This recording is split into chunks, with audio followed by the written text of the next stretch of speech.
Okay, thank you. Welcome, Professor, please.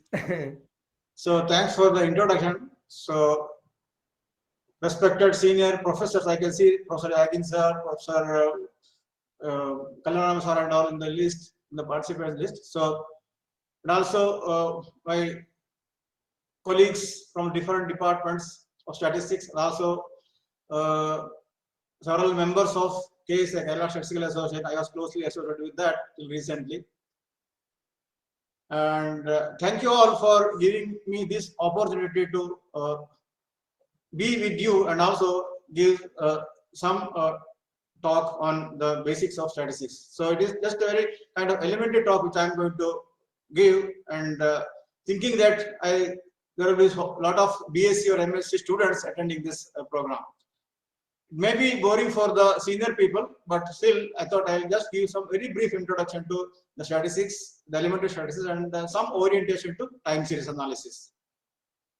Okay, so that maybe I think I will talk. How long I have to speak, Satish? You can take 1 hour. Yeah, I mean, that is the upper limit. Yeah. Okay. Yeah. Okay, that's left Okay. to you. You Okay. can take 50 minutes and 10 minutes we can. Okay. Then let me open my slides. Yeah. If needed, we can give more time. No problem. That's fine. Please. Okay.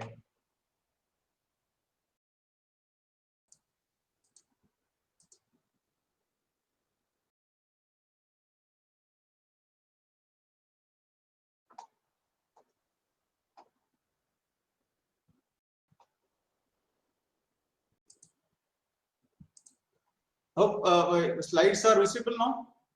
Yeah. Now it is visible. Yes, you Yeah. can make it full screen if possible. Okay. So I'm not wearing any earphone. Can you hear me properly? Yeah, we can hear you. Yeah. Okay. Everything fine. Please. Okay. All right. So this is just a title.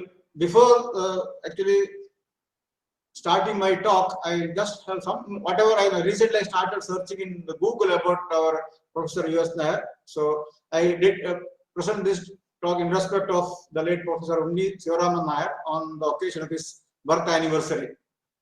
Actually, his birthday falls on, as already mentioned, on 22nd January. Okay. So when I searched in the Google, I found some interesting pages where this gives a brief idea about his involvement in different activities in the government department, like Department of Economics and Statistics. He was there as the head of that statistics division under the University of Travancore. And this, and also it's a citation which I saw in this list of this INSA, that is Indian National Science Academy. So he was honored for his contribution to statistics. Okay. And this is about some of his early involvement in different organizations, like he got his DSc from University of London, and he was professor and head of Department of Division of Mathematics in University of Travancore. And also, interestingly, he is a statistical advisor to Government of Travancore, as well as the UN Statistical Advisor under Economic Commission for Asia and Far East, that is ECOFE. And also, he is a visiting professor at University of California. Okay, I mean, these are some of the, it was astonishing to see that from our family of statistics, there are people who have cherished earlier. And when it comes to his research achievements, the major contributions which are listed in the citation of INSA are, that is, U.S. Nair made notable contributions to mathematics and statistics in relation to application of moment function in the study of distribution laws and statistics, probability statement regarding the ratio of standard deviations and correlation coefficient in the bivariate normal population, application of factorial series in studying distribution law. These are the theme of his work, which was mentioned in the citation of this Indian National Science Academy presentation. And actually, this so when I search in the Google Scholar, these papers are also cited even now. That is, in fact, the first paper the standard error of Gini mean difference, that is GMD by US Nair, which was published in 1936 in Biometrica. Even now it is cited in literature. Okay, I may be able to give some more details at the end of my lecture about this. And other papers are listed here, that is published in Journal of Royal Statistical Society, Biometrica, Sankhya, and so on. Okay, so that is during that period, 1936 to 1950, that year, he has published several big fundamental work in statistics. And this is actually his Google Scholar page where his papers are listed. And I mean, these are the things which, in fact, I mean, when I started thinking about what kind of lecture I had to give, I mean, I have not done any work in the area which is closely associated to the work of Professor Nair, but still, I think he has covered almost all areas of inference and statistics mainly.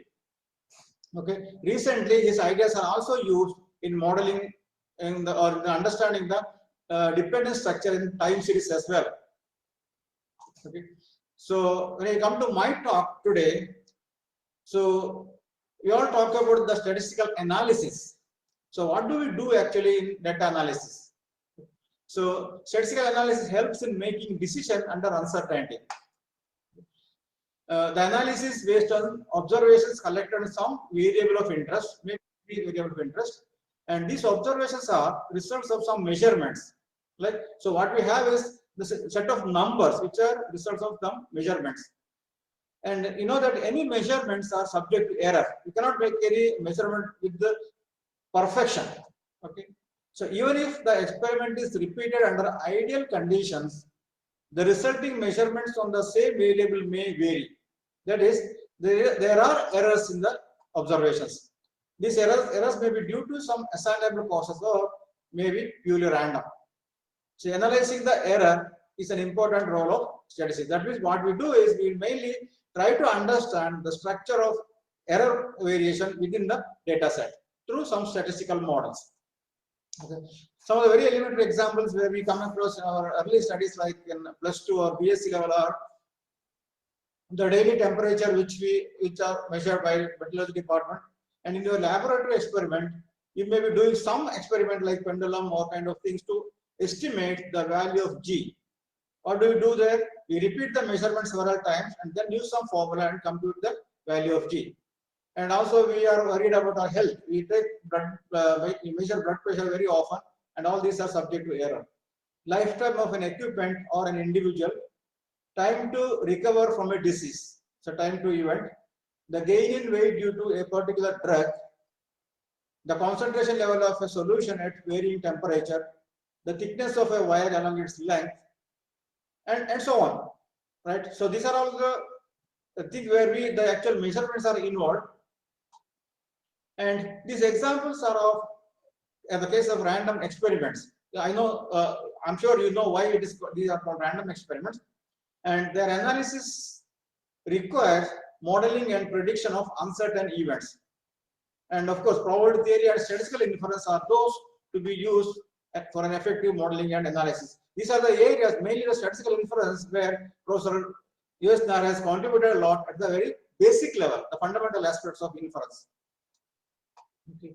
Now, just to give an illustration, let me consider the example of determining the value of G in the laboratory. Okay. The value of G is calculated using an appropriate formula. Following is just a record of observation I collected. So the experimental background is like this. A metallic ball is dropped from a height of 2 meters above the floor. And then that says the distance covered by the ball, and also measure the time taken by the ball to reach the floor. This is the actual measurement which I am going to analyze. And the value of G is calculated using an appropriate formula. Okay. This is the time taken by the ball to reach the floor from the table of 2-meter height. These are in seconds. And what we do normally, just to know the basic characteristics, we compute the mean time, the variance, standard deviation, and kind of things. Okay. And the 100% 100 to 1 minus alpha % confidence interval is obtained by this. And assuming that that the observations are coming from a normal population. Okay. So 95% confidence interval for this experiment is here. Okay. Remember that all these are made under the assumption of normality. And if you plot the data on a graph sheet, these are the red points, these are the 50 points. You see that it is more or less symmetric about the line, the mean line. Mean line is this line, that is 0.6345. Okay. And these are the just depiction of the 1 sigma, 2 sigma, 3 sigma limits of the observation lie within those 3 limits in this experiment. Okay. Now, what do we see out of this experiment? Okay. Now, looking at this distribution of points, it gives an impression that there is no pattern among the observation at different time points. So it looks very random. So the above data is a random sample, and we don't see any dependence among the observation at different time points. Most of the data points are distributed around the mean value, and in this case, so because of this randomness and the observations are distributed about the mean level, if you repeat the trial once more, it's very likely that that value will be very close to this mean, right? So if you denote m as the mean of this data, and now you can expect that on an average the next value will be m, with subject to some error. So a statistical model, or stochastic model for this experiment can be done as ZT equal to m plus ET, where m is the mean level, Z is the actual observation, and ET is the errors involved in that. Okay. And if you take expectation of this, you assume that ET is IID with mean 0 and constant variance, so that on an average Z equal to m. Okay. So this is one experiment. Now, we may also have interest in measuring the relationship between the variables. That means, what is the kind of relation between two variables like age and weight, height and weight, age and blood pressure, and kind of thing. So that if you can identify the mathematical structure for this relation, you can use them for forecasting the value of one from the other. Similarly, the cause and effect modeling. These are very elementary examples. I'm just briefing. So, if the observation at time t is the result of some cause, then identifying the relation between cause and effect is an important problem. And a company may be interested in estimating how the wages of an employee depends on the years of experience, year of education, and so on. So here we can have some idea about the regression, the uses of regression models in statistics. Okay, how do you check whether two variables are really dependent or they are associated? So as you know, that can be assessed using the correlation coefficient. Any linear relation between the variables can be identified using the correlation coefficient, right? And these are the things which you know. And remember that you can compute the sample correlation using these formulas. I'm going to skip these elementary details. Okay. Now you see that this correlation, the value of correlation coefficient only gives you some idea about the kind of relation, whether there is a relation or is there a low relation or high relation and so on. But that doesn't help us in detecting the actual relation and modeling the relation between the variables. For that, we have to appeal the regression models. That is, regression analysis is the study of relationship between variables. This will help in estimating the relations and use them for forecasting. Okay. Now one can introduce the regression, a simple linear regression, multiple linear regression, and so on. Okay. Now I just show you an example where the 17 observations on boiling point and barometer pressure are given. The question is there any relation between X and Y, where X is the mercury level and Y is the barometer pressure? Now, if the answer is yes, how do you quantify? Suppose by computing the correlation between X and Y, you can say that, okay, they are related based on the value.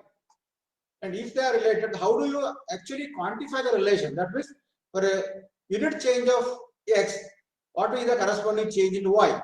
How do you obtain that? For that, you may have to go for regression analysis. Okay, this is the data which I have mentioned earlier.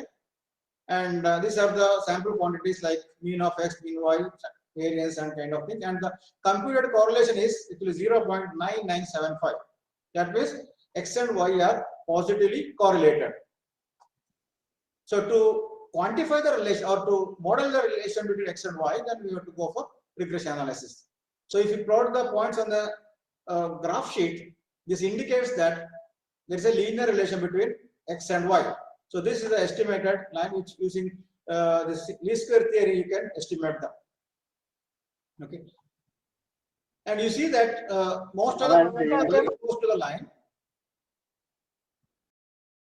And see, when you develop the theory of regression, we need to impose some model structure and the underlying error. So the simple linear regression where there is only one independent variable can be written as y equal to beta naught plus beta 1x plus epsilon, where epsilon measures the error. And because there is a linear relation, this beta naught is the location and beta 1 is the slope. Okay, this is a very standard setup. And for a given data set, for example, here, based on this structure, using least square theory, we estimated the location as 155 and the slope as 1.9. So in general, these are the conditions which are imposed on the variables appearing in the linear regression model. That is, error has been zero, constant variance, which are independent. If you want, you can also assume that they are normally distributed. And these x1, x2, x are known values. And these are the, all statistics students can easily see this estimation of beta naught and beta 1. Okay, after estimation, then we have to check whether have you identified a proper model. It's a good model, which can be assessed by computing the residuals which are given here. A equal to yi minus yi hat, where yi hat is the estimated line and y is the observed values. Okay, and then you can put the computation in an ANOVA table and make the inference. Okay, so one of the hypotheses one may be interested is that is there really the regression coefficient is it significant? That is, can you model the above data using an IID setup, or do we really have to go for a regression model? That can be justified or confirmed by testing the hypothesis that beta 1 equal to 0. If you reject the null hypothesis, then it says that there is significant regression, the regression value is significant. Okay. So here what we do, here the computed value is obtained as conclusion can be made based on the computed R square value, which is very high in this case.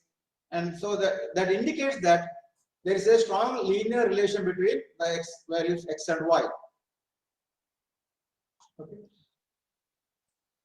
Now these are the any computation related to the regression analysis can be summarized in a ANOVA table, and you can make the this one.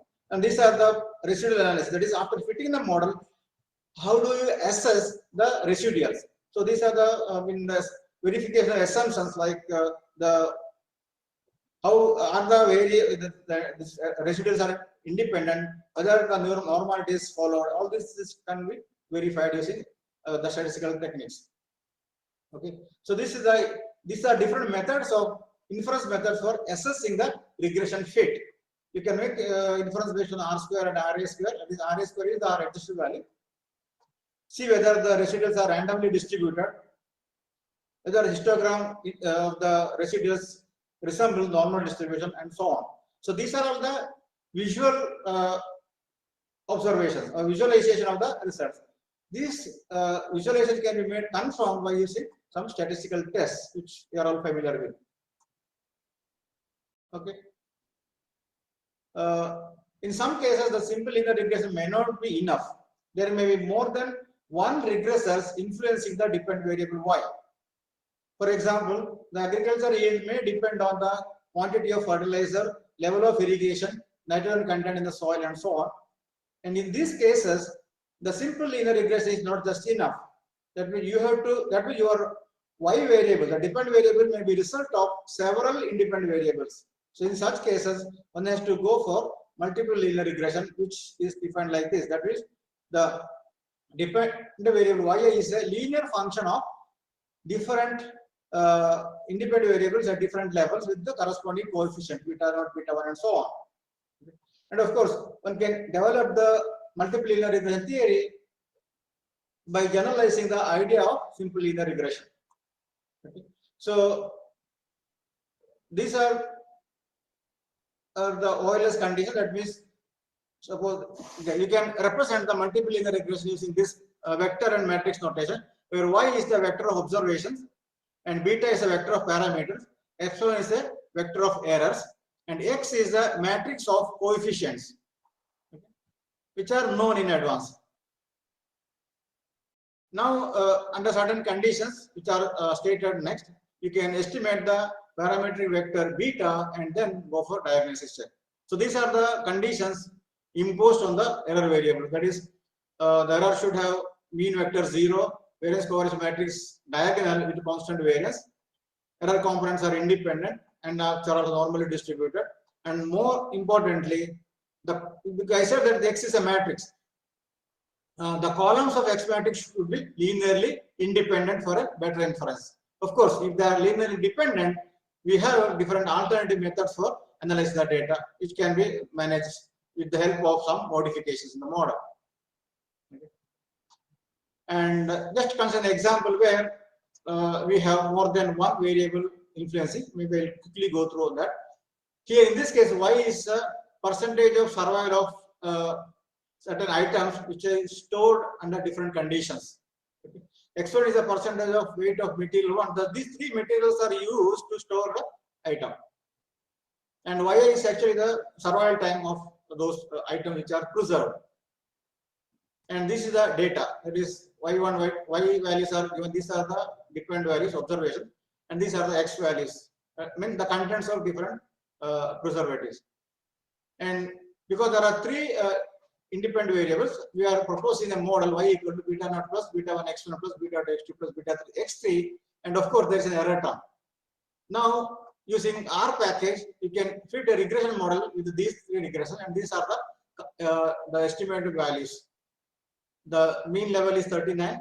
The regression coefficients are given here with the corresponding standard errors, and the last column is the p values.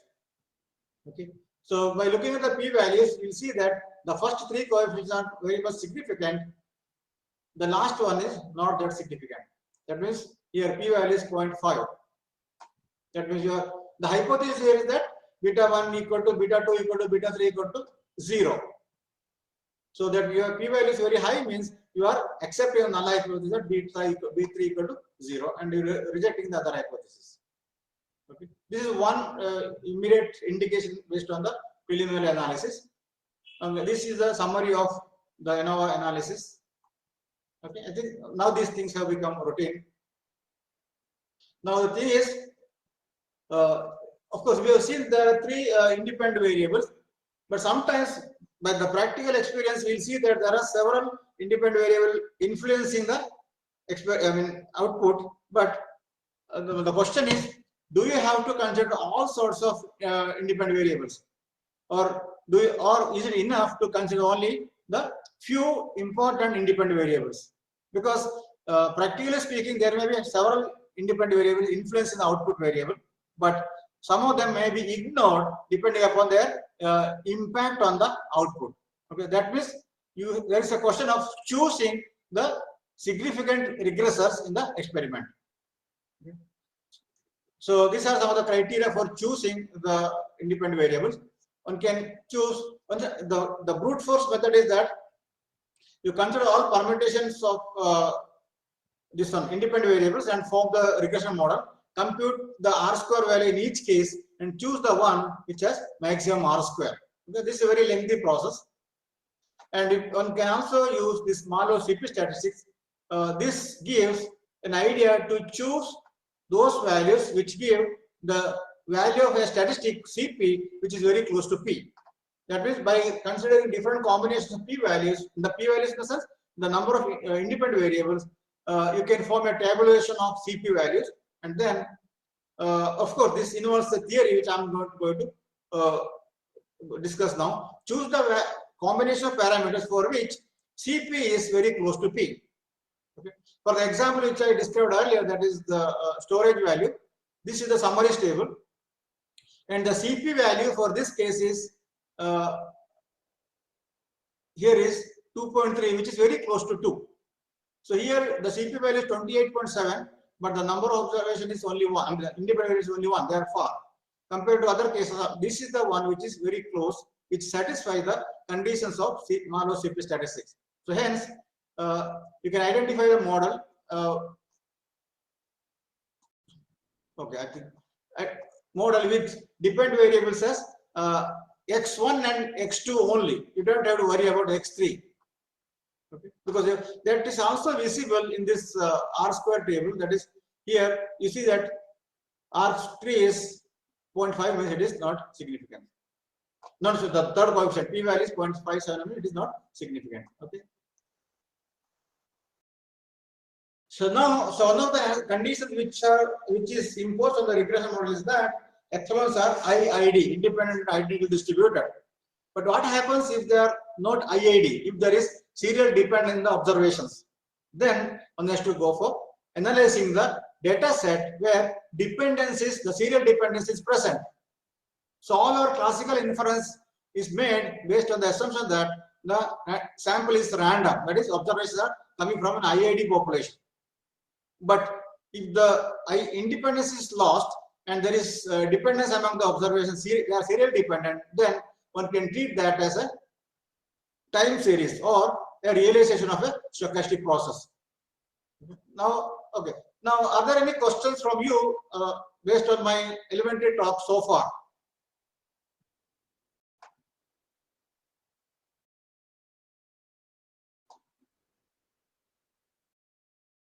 Any questions so far?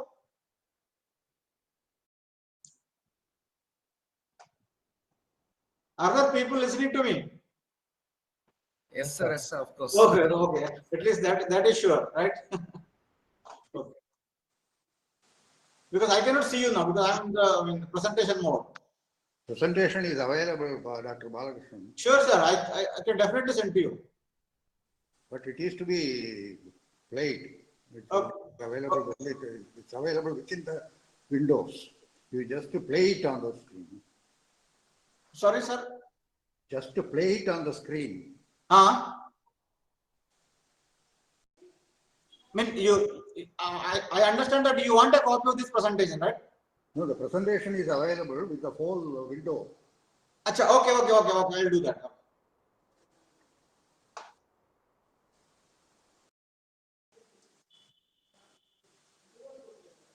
Is it okay now? It's okay. Fine. Okay, sir. Okay, let me move to my pet subject, that is time series analysis. Okay, so just give some examples. So this is an example of price of cardamom. Just see the behavior of this. On the x-axis, I have time. On the y-axis, I have the price. And this is actually the. So from now onwards, I think recently I gave a talk at Farouk College on time series. I think those, if there are people who are watching this, who are also present in Farouk College, for them it may be repetition. Okay, this is the time series of this Standard and Poor indices. Now this is again a time series of monthly electricity generation in Australia, and this is the time series of hourly calls received in a call center. Okay, this is just an expanded or the zoomed version of the same hourly calls. Now, of course, these are the example from textbook, that is global warming data and so on. Okay. Now, so what is a time series? For at the elementary level, you can say the time series is a sequence of observations ordered in time in accordance of their occurrence. Okay. So time series may arise from any field of interest. Now, any observed time series can be decomposed into a function of time ft plus a random error zt. This is our error which I already discussed earlier. Now, what is ft? Ft is a function which varies over time. Now, you see some of this graph, you see that now, so it goes like this. So if you identify a mathematical function which can be drawn like this, but you see that all these points are very close to that curve, but they may not be exactly on the curve. Okay, so you can write that the curve as a function ft plus whatever is the difference that can be identified by this variable zt. Okay, now for me, now zt is the noise or the error now. Okay, now by imposing so many relevant conditions on zt, we can analyze the time series and I can identify the stochastic model for all these kind of data which I have described earlier. Okay. Now, basically, we can decompose. I think these are familiar terms. The observed time series YT as the sum of trend, seasonal components, cyclical components, and then errors. Okay. Of course, all these can be done very easily using software like R or SPSS and so on. Okay. Now, our first job is to identify a suitable mathematical model for this FT. This is nothing but your curve fitting or line fitting. Okay. Now, using your regression technique, which I described earlier, you identify a suitable form for this function ft and then subtract that from this yt. That will be an estimate of this zt. If that zt gives you a sequence of uncorrelated or independent random variables, then our model is fine. You can use that model for forecasting. On the other hand, if this zt is not independent but they are serially correlated and that's stationary, in that case you can go for fitting a time series for this process zt. That is what we do in this case. Okay. Now, I said that if the after subtraction this that zt equal to yt minus ft, if that is uncorrelated sequence, then we can stop modeling that. You said that. How do we check the uncorrelatedness of the residuals?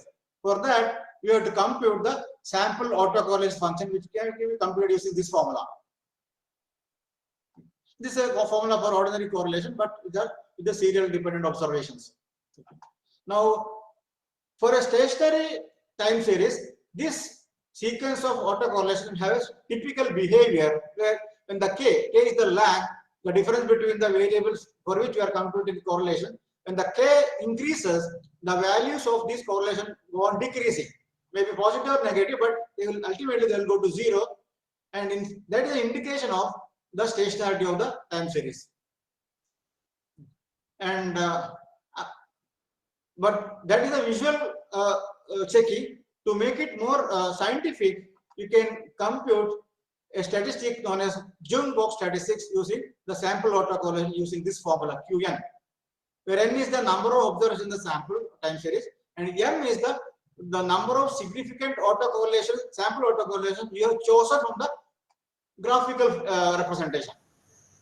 Okay, then compare this value with the corresponding chi-square value, and then you can make a conclusion based on that. Whether if you reject the hypothesis, that means there is, or if you don't reject the hypothesis, there is the underlying sequence is stationary. Okay. Now, of course, one can define partial autocorrelation. Now, this is actually the correlation between any two variables by fixing the effect of the variables coming in between. Okay. So now, having identified zt and after convincing that this z is a stationary sequence, now we can follow the Box-Jenkins approach for fitting the model. So that is, you can all bring the theory of stochastic process, which is used for analyzing time series, can be brought in now. Okay. So I am going to skip all these technical aspects, this definition of stationary time series, the mean function, variance function, autocorrelation function, and so on. These are the theoretical quantities. For the corresponding samples, you have to compute them using the sample formula. Okay. Stationarity, I think you are familiar with this. That means strictly stationary and weakly stationary. I'm not mainly worried about weakly stationary time series. That is, the time series has mean constant and variance finite, and the autocovariance between any two random variables in the sequence is a function of the difference in lag only. Okay. A time series is said to be white noise if there are uncorrelated sequences. That correlation is zero.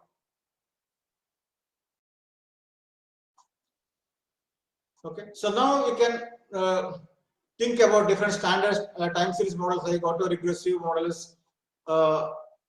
Maybe 1 minute on this AR1 model, because in this case the model is called auto-regressive because the value of time series at z at time t is a linear function of its past values, immediate past values, plus an error term.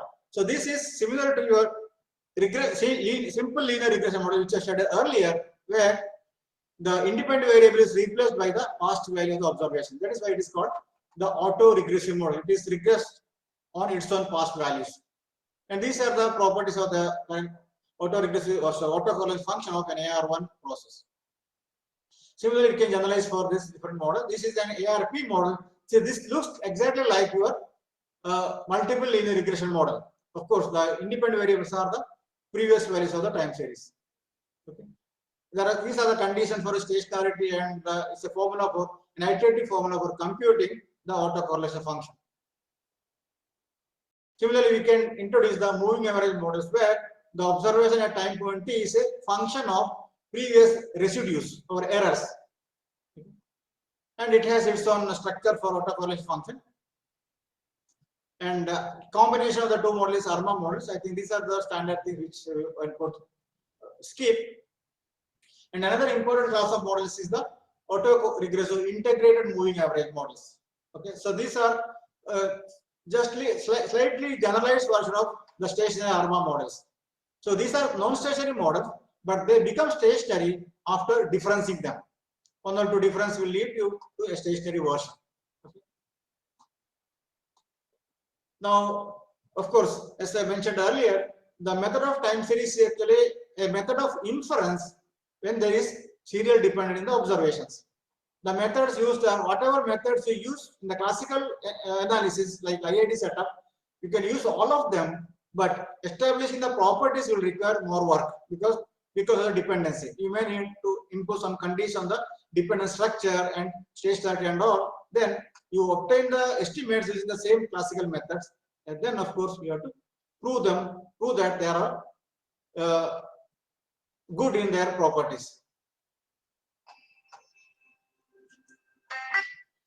And after identifying a model, then you have to go for diagnosis. That is, you have to analyze the residuals obtained after fitting the model, just like in the earlier case.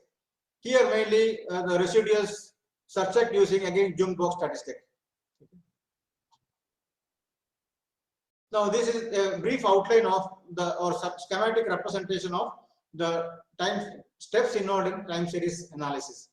Okay, based on the preliminary analysis of the data, you identify or you just start with the guessed model, then estimate the corresponding parameters, and then go for diagnosis check. If the diagnosis check is passed, then use it for forecasting, and if it is not, repeat the whole process once again until you get a satisfactory model. Okay, once you get a satisfactory model, this can be used for forecasting. Okay, after some time, you have to re-evaluate your model and update based on the new observations. These are the standard steps followed in modeling of time series or any other stochastic analysis. Okay. Now, once you have a model, you can use it for forecasting using the minimum mean square error forecast. Minimum mean square forecast can be obtained by minimizing the expected square of the difference between the hypothesized formula and the actual value. That is, Zn plus L hat is a assumed value of the time series at time point n plus L, which is a linear function of the observation up to time point t. That is Zt, Zt1, or Zn, Zn1, and so on. Now choose the value of Zn plus L hat in such a way that expected square deviation between these two is minimum. For that, you need some theoretical work. Finally, the good part of this is that using this minimum mean square error forecast, you arrive at a formula for computing L-step-ahead formula for this given by this one. That is, the L-step-ahead forecast based on the observation up to time point n is nothing but the conditional expectation of Zn plus L given the past observations. Okay. So this is a very nice formula because all our time series models under box thinking setup are linear. This gives a very handy formula for computing the forecast. Okay. Of course, then you can assess the forecast using the forecast error, and then also you can propose interval for forecast and so on. And all these things you can obtain. Once you have the data, you can do all these things using R package, using the command that is forecast.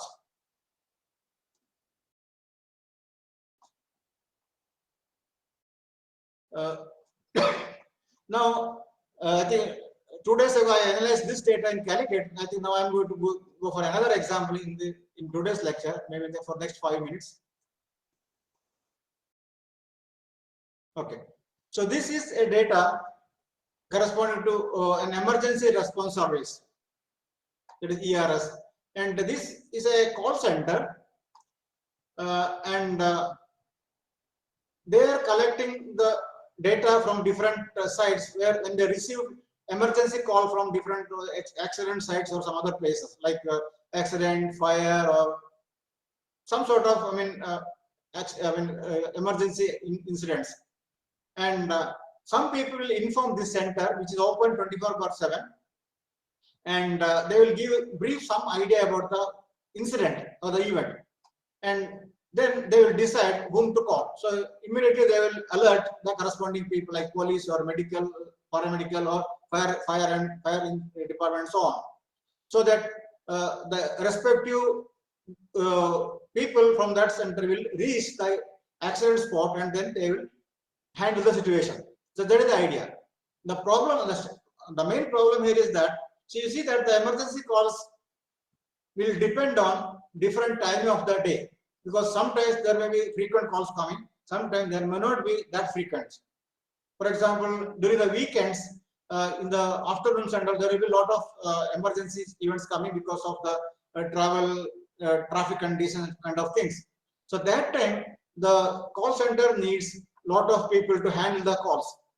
On the other hand, the midnight and 3 o'clock, in the early morning, 3 o'clock or 4 o'clock, one may not expect so many frequent calls. So in that case, the center may need only few people to handle the calls. The problem here is that how to deploy the employees during different hour of the day. That was the main problem. So this problem was solved by different authors or different researchers by using point process approach. Okay. So we thought of handling this problem using the time series idea, and this is in fact a joint work with one of my friends, Dr. Jijo from ISA Bangalore. Okay. So these are some description of the which I already briefly described. So this is the time series of hourly calls that was starting from so from 100 to 2,700 per hour. So these are the number of calls received in a call center. So this is actually the, for a clarity, I have zoomed that graph for about 2 weeks. See that this is a periodic function. Okay. It's a periodic time series. Okay. Now, how to call it and manage this? So these are the history, the different methods used, but we try to use it, model it by using a periodic time series or a seasonal time series. Of course, I'm not going to go for any detailed theory behind this. Okay, so this is the structure of the autocorrelation function which I see for this example. And some of the observations made based on the elementary analysis of data are that time series is periodic with period 24. That means it has an hourly season. And that is within a day, the number of phone calls varies during different hours. There is no significant variation is observed between the days. That means the frequency of phone calls on Monday, Tuesday, Wednesday, etc. Hour-wise they are similar, but within the day there is not much different. Like this. This is actually the mean call received different hours in different days. So this Monday to Sunday, overall pattern is same, but from 0 hour midnight to next midnight, the variation is like this, mean call. And we tried a time series model of this type. Okay, I think let us not worry about the model structure. And then this is the estimated model with the coefficient given here. This identified model is actually seasonal ARIMA model of order 211 cross 211 with the seasonality period 24. Okay. And this is the autocollision structure of the residuals after fitting the model. And this is the, you see that, of course, all these R packages, they mainly use normal distribution while using the maximum likelihood method. And this is the histogram of the residuals. Strictly speaking, the residuals should follow normal distribution, but you will see that lot of slabs going outside the normal. The histogram is actually that of the residuals. The continuous graph is the graph of the normal distribution with the corresponding mean and variance. And this is the QQ plot. That means the distribution wise, the model is not a good fit, but definitely it gives an idea about the structure of the model, and it also gives a good forecast based on its correlation analysis. Okay. Now this is and we also use that model for forecasting, and so this is the forecasted value. That means using the data up to certain time point, you have identified a model, then forecasted the future values using that model, and actually compared with the actual values here. That is, the red lines are the forecasted values, black lines are the actual observed phone calls. So even though the distribution wise there is not a good matching, the forecasted value gives a good impression that the identified model is a manageable and useful model. I would say that it's a useful model to deploy the employees in the call center by the corresponding company. And, okay, so there the main job is to identify the dependent structure in the time series and then use it for modeling and then use it for forecasting. So identify the dependent structure is one of the important aspects of the time series analysis. How can I see the people now? I'm almost done with this, and at this point I just want to recall the fundamental work by our beloved Professor U.S. Nair. He has proposed a characteristic known as Gini mean difference, Gini mean deviation, which is actually used to measure the dependence structure, the categorical data. In time series, we have categorical time series or the discrete time series, and also the ordinal time series, where the people have used to this Gini mean deviation to measure the dependence structure in the ordinal time series. And to my surprise, even today, the people are referring the fundamental paper by Professor U.S. Nair, and to quote the one recently in 2020, there's a paper in JASA. I'll just show you now that. Yeah, so this is the paper appeared in JASA in 2020 by Christian Weiss. He's a very expert in discrete time series, saying that distance-based analysis of ordinal data and ordinal time series. And to analyze this ordinal time series, he actually uses a measure based on the U.S. Nair's Gini mean deviation, and you see that the reference in that paper, that is U.S. Nair 1936, the standard error of Gini mean difference, Biometrica 28, that is appeared in 1936. I think with this, I dedicate this talk to the late Professor U.S. Nair, and stop my presentation here. If you have any queries, I'm happy to discuss and answer. Thank you.